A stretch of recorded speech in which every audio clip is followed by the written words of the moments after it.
So I've been thinking about this question a lot lately. We've already a few weeks into the situation. Things are clearly escalating. But the real question now is, how long can Iran actually keep these things going from here? That's what already happened. I'm talking about what happens next. Can they keep this up for another week, a few months? How far can this actually go if things don't slow down? Because when you look at the news right now, it feels intense. Missile, oil market reacting, everything's heating up fast. But honestly, that's just what we're seeing on the surface. There's a deeper layers behind all of this that people don't really talk about. So let's just walk through it together for a second. First, what does Iran actually have going for it? Well, one thing is clear.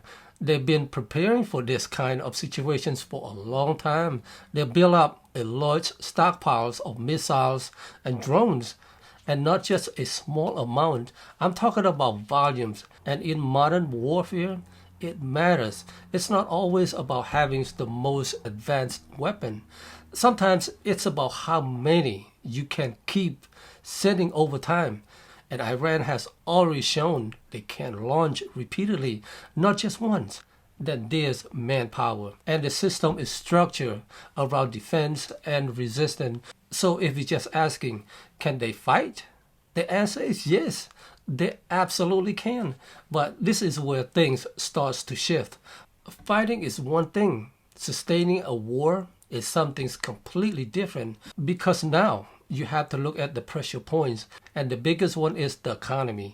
Iran has already been dealing with sanctions for years, so they're not going into this with a strong or flexible economic base. They're already dealing with limited trade, restricted access to global markets, and pressure on their currency. Now imagine adding a prolonged conflict on top of that. The strain increased very quickly. Then you have supply chain.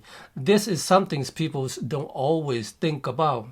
Missile, drone, equipment, all of that require parts, materials, and logistics. It has to be replenished constantly. And if those supply lines start getting disrupted, even the strong militaries can slow down over time. And then the infrastructure damage. If key systems start getting hit, bases, fuel storage, communications. Now, it's not just about what you have.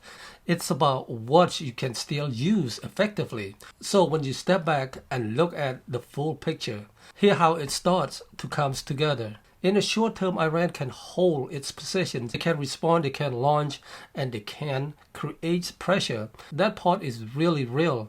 But over the longer term, that's where things becomes more uncertain, because war eventually turns into a test of endurance. And endurance isn't just about weapons. It's about economic strength, internal stability, supply systems, and how much pressure a country can absorb over time.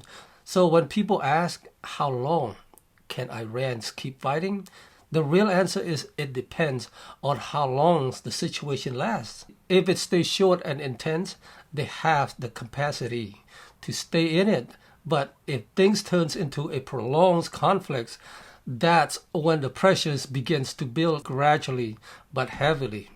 And honestly, that's what a lot of people are watching right now. Not just what's happening today, but how long this continues, because that's what will shape the outcome. Anyways, that's how I look at it right now. But I'm curious what you think. Do you see this turning into something longer, or does it cool off sooner than expected?